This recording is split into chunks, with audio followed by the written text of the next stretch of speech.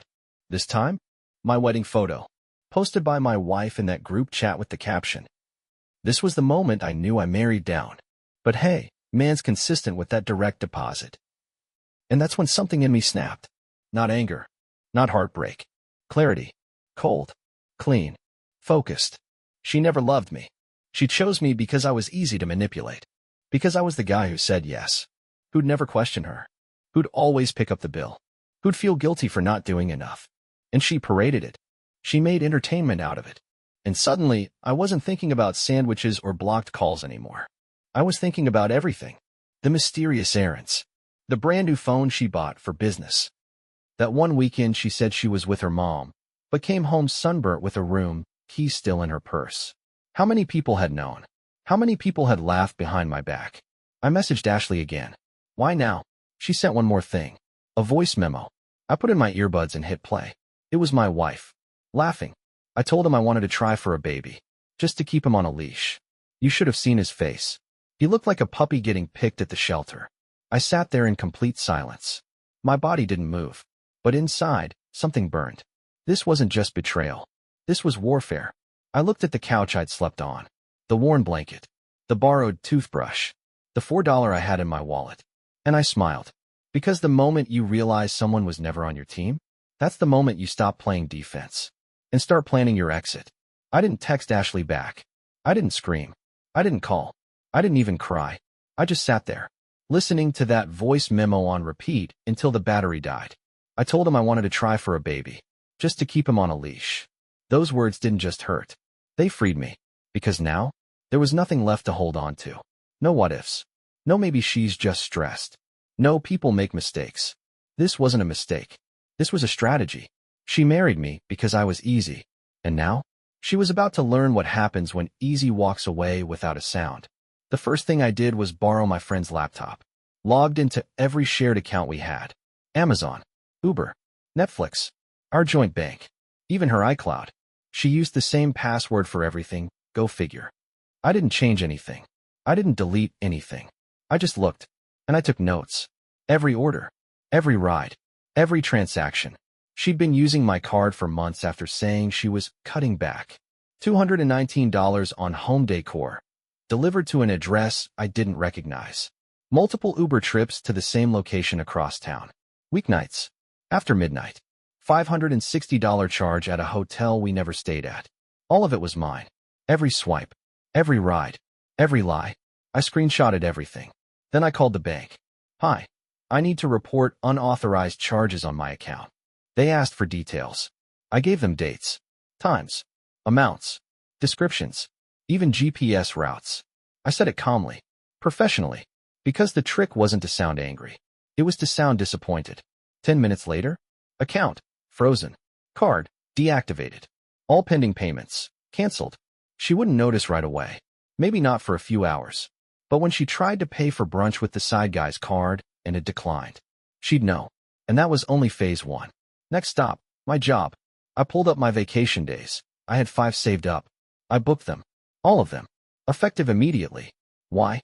Because I had work to do. Not job work. Not warehouse shifts. Real work. The kind that changes lives and exposes liars. I moved everything valuable out of the apartment that same night. Laptop. Documents. My watch. Passport. The sentimental stuff. Not stolen. Not hidden. Just relocated. To a storage unit she didn't know existed, under a name she'd never guess. I called my friend with the truck. No questions. Just vibes. She cheated. I nodded. He didn't say anything else.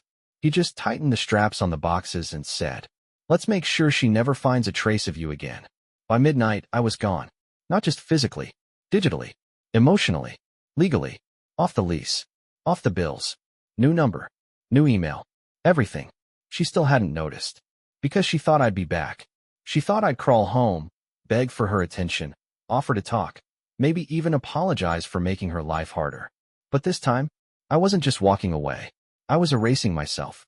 The next morning, I got a text from Ashley. "Did you do something?" She's freaking out in the group chat. I smiled. Then she sent a screenshot. "My wife. Where is he? He's not answering. His card's declined." The rent bounced. What the F asterisk asterisk asterisk is happening? Another comment from one of her friends. Girl, you better fix this before Bora Bora is off the table. Ashley, you used him. You broke him. And now you want a vacation. No one replied after that. That was the moment I realized something. I didn't need revenge. I was the revenge. Because nothing scares a manipulator more than losing control of their favorite puppet. And I had just cut the strings, silently. I woke up without an alarm. No hair dryer buzzing in the bathroom. No avocado toast smell, paid with my card. No voice shouting, you sent the rent yet? Just silence. Deep. Unshakable. Liberating. And I realized, I wasn't waking up as a victim anymore. I was waking up as an observer. And the show? Oh, it was just beginning. My phone, new number, new SIM, was already lighting up. I kept my old email address active for a reason. Inbox, 14 unread. All from her. Subject lines. Where are you? This isn't funny. We need to talk. Now. I'm worried. I'm serious. You're being cruel. Not one, I'm sorry. Not one, I messed up. Just pure control panic. She didn't want to apologize. She wanted power back. Then came the voice notes. 3 of them. I laid in bed, sipping coffee, earbuds in. Calm. 1 12-minute. Okay, I don't know what this is, but it's childish. If you're trying to prove a point, congrats, I'm officially annoyed. 047 SEC. I'm not mad, okay? I didn't expect you to ghost me like this. Can we please just talk like adults? 2 19-minute. Look, I messed up. Maybe I was too harsh. I didn't mean to make you feel like, whatever you're feeling. But this disappearing act? It's cruel. I need you to come home. I need you. There it was. Not I miss you. Not I regret it. Not even please forgive me. Just, I need you. She didn't want me back. She wanted the function I provided. But that function? Gone. By noon she started calling my job. My manager messaged me. Yo, your wife's been blowing up the work line. Want me to say you quit? I replied. Tell her I'm on a much-needed permanent vacation. He replied with the sunglasses emoji. He knew. Everyone knew. Next morning, new email. From her mom. Subject, please call her. The message? I don't know what happened, but she's not eating. She's not sleeping. She keeps crying. We've never seen her like this. If you have any heart left, give her a chance to explain. I almost laughed. A chance to explain? She had 3 years. And she used that time to lie, degrade, and humiliate me in group chats. Now suddenly she's broken? No, ma'am. She's just cut off. I opened her Instagram. Just to look. No stories. No new posts. 5 less followers. She's scrubbing. Cleaning up the trail. That's when Ashley messaged me. She just posted in the group chat. Said she deserves better than being ghosted like a side chick. Also, she called you unstable. In all caps. I smirked. She couldn't control me anymore. So now she's painting me as crazy. Classic. Thanks, I messaged back. Let them talk. Ashley replied. You ready for the next part? The guy she cheated with? He's married. And it's about to blow up. Ashley didn't wait long. I don't know if I should show you this, but screw it. You deserve to know. She sent a screenshot. A full chat thread between my wife and Matt.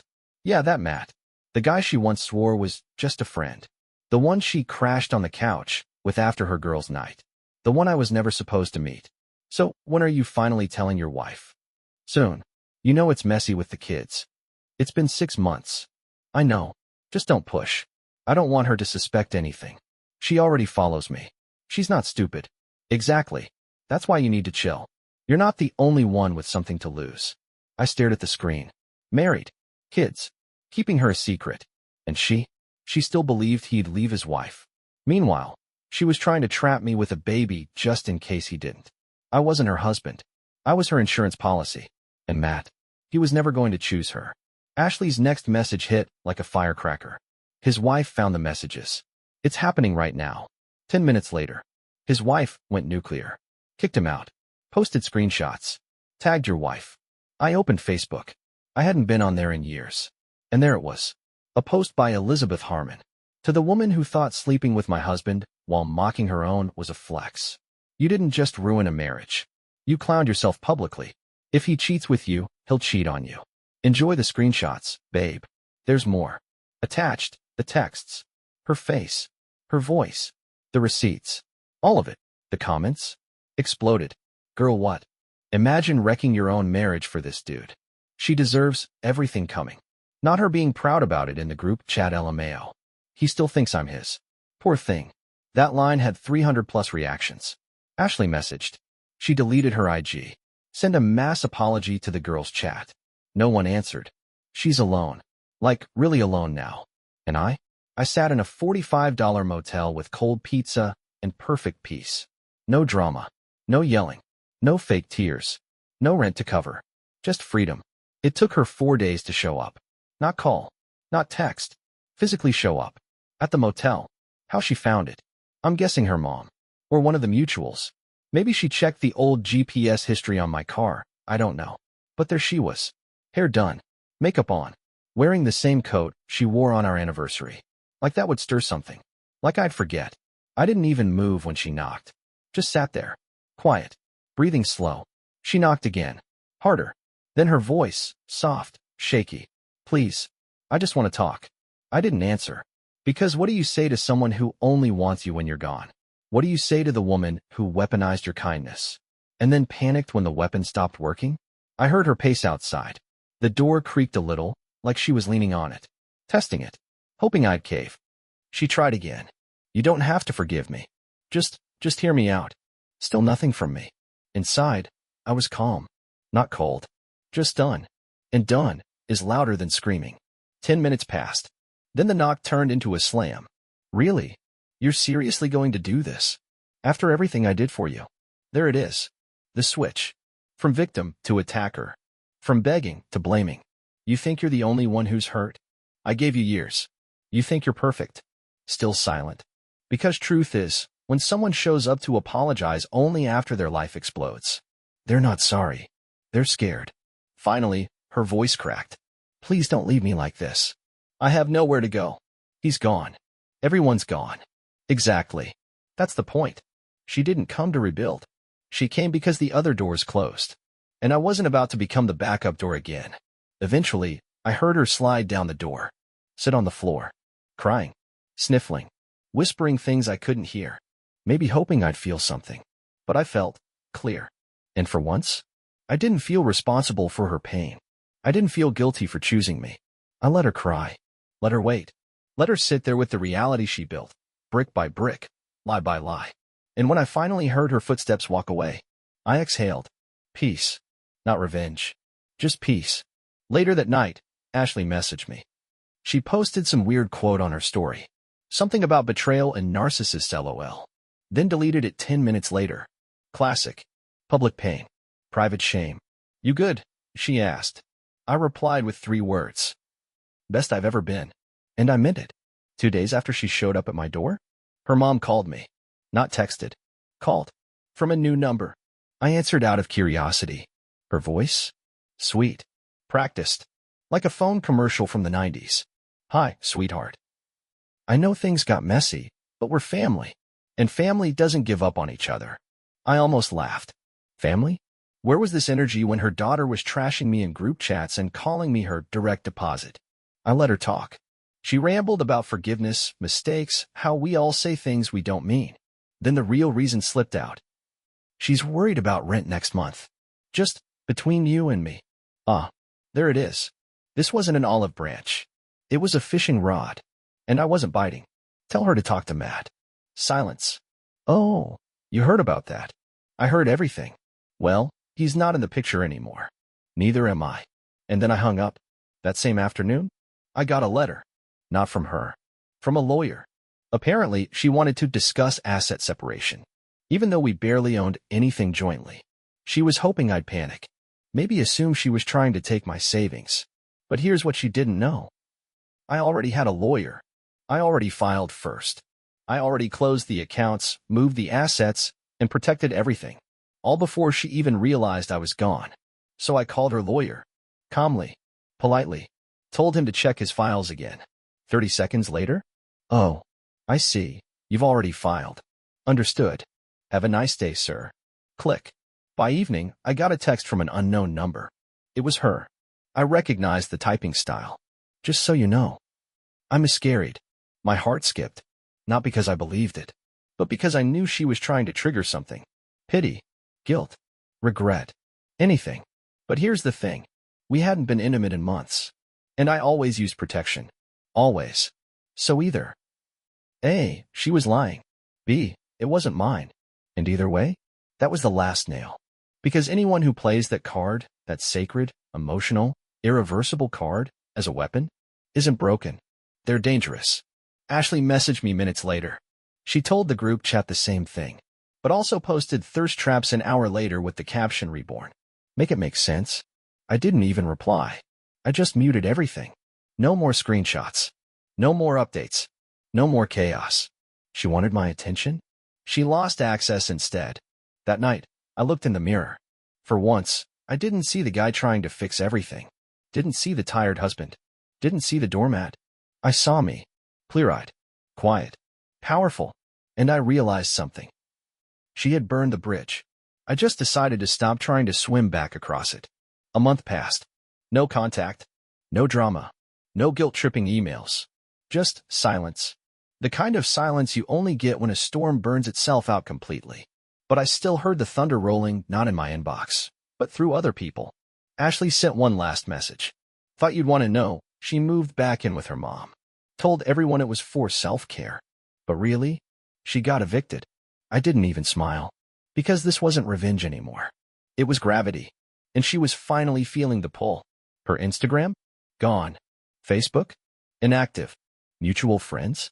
Unfollowed her, one by one. Even her girls' group chat? Dead. Ashley said it quietly. No one wanted to be around her once the act dropped. Turns out, when your entire identity is built on control, charm, and access to someone else's wallet, you don't have much left when you become the one in need. And she was very much in need. Rent? Gone. Job? Non-existent. Matt? Blocked her and reconciled with his wife. And me? I was the ghost she couldn't haunt anymore. Then came the final twist. A DM request from a name I barely recognized. Kelly, a girl from her old friend circle. Her message? Hey, just wanted to say, you were never the problem. She made fun of you to us. Like, constantly. And we went along with it. But honestly, you were the only one who ever showed her real loyalty. You didn't deserve any of it. I hope you're good now. Truly. I didn't reply. But for the first time, I felt something shift. Not pity. Not sadness. Just peace. I was finally seeing the full picture. I wasn't some tragic story. I wasn't the guy who got used. I wasn't the ATM. I was the mirror, the one that finally stopped fogging up. And once she saw her reflection for real, she ran. The divorce finalized quietly. No lawyers. No court date. She didn't contest anything. She just signed. No alimony. No claims. No, but I deserve. She walked away with exactly what she gave me. Nothing. I still get the occasional look from mutuals. The awkward nods. The hey man, how you been? With guilt behind the eyes. I just nod back. I don't tell them I'm thriving. I don't say that I've started over. That I'm seeing someone now who values quiet more than chaos, honesty more than drama. I let them wonder. Because peace isn't something you announce. It's something you live. 6 months later, I got a letter. Not from her. From the landlord of our old apartment. A forwarded notice. Apparently, after I left, she stopped paying the rent. Tried using my name. My info. Even forged my signature once. It didn't work. They reported her. She now had an eviction on her record and $4,187 in unpaid fees. And they just wanted to confirm something. Did you authorize any of these charges? I wrote one word on the return email. No. And hit send. I never heard from her again after that. No last apology. No late-night phone call. No, please just hear me out. Nothing. It was like she evaporated. And the silence? It wasn't hollow. It was healing. I moved into a new place. Smaller. Cleaner. Mine. No shared drawers. No fake laughter.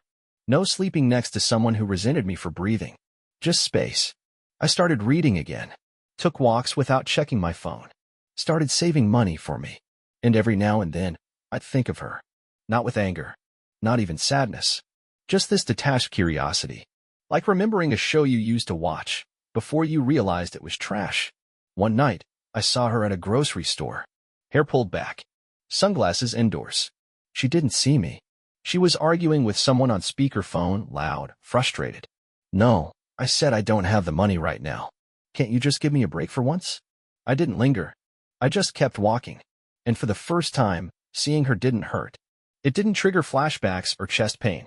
It just didn't matter. Closure isn't always dramatic. Sometimes it's just the moment you realize. You don't miss them. You don't want answers. You just don't care anymore. That's the win. Not revenge. Not a comeback speech. Just quiet. So if you've ever been used, manipulated, underestimated, here's what I learned.